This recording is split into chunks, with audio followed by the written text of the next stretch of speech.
pandemic began.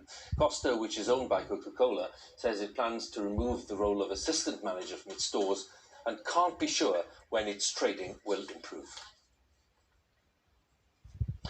Now, the online retail giant Amazon says it will create a further 7,000 jobs in the UK this year to meet growing demand. It means the company will have 40,000 workers based here. It comes as online sales have seen huge growth during the coronavirus episode.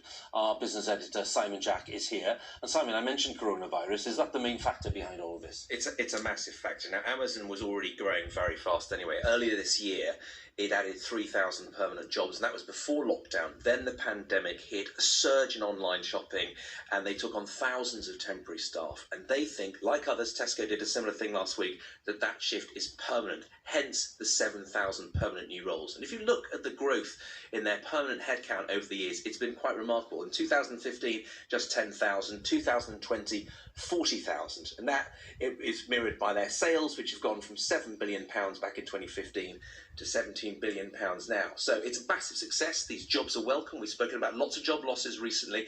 But, of course, the rise of Amazon, the flip side of that is the decline and fall of other retail stores. And if you look across the industry, you'll see that over that same period, 106,000 fewer jobs in retail. I would add another 20,000 to that because those numbers are only up to March. So a big success. Obviously, Amazon criticised in some cases for its working practices. They say they're addressing that. They're throwing open their facilities for public tours and tax. Last year, they paid $220 million on £13 billion of sales. Most of that in employee income tax, because although sales are $13 billion, they operate with almost zero profit margins. And as these numbers suggest, and as their competitors know, that is very hard to compete against. Okay, so many thanks again. Simon Jack, our business editor.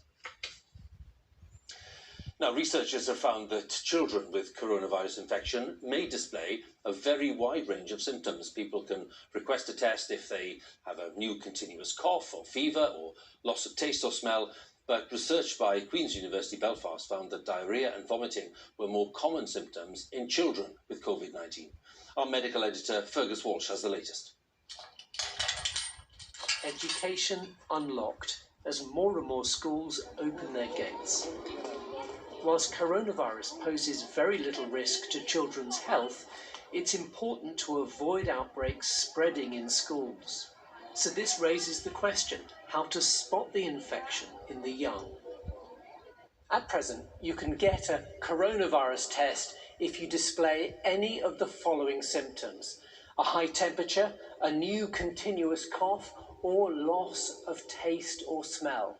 Researchers, though, have found that in children, a huge variety of other symptoms may indicate a COVID-19 infection. These include headache, fatigue, sore throat, loss of appetite, skin rashes, diarrhea, and vomiting. The trouble is, these can also apply to a whole range of other ailments. Researchers in Belfast